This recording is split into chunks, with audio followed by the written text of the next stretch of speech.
وای به حال شخصیتی که استفاده نبود. فإن الشقی من حرم رحمت الله فیه.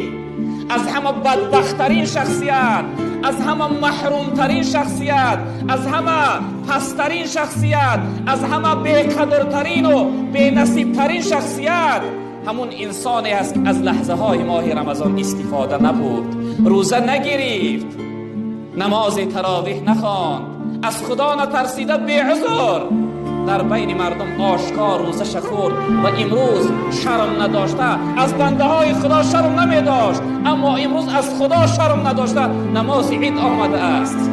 نماز عید کجا میای برادری بزرگوار؟ نماز عید امروز برای کی است؟ این خرسندی و شادی برای کی است؟ امروز تبریک نصیب برای کی است؟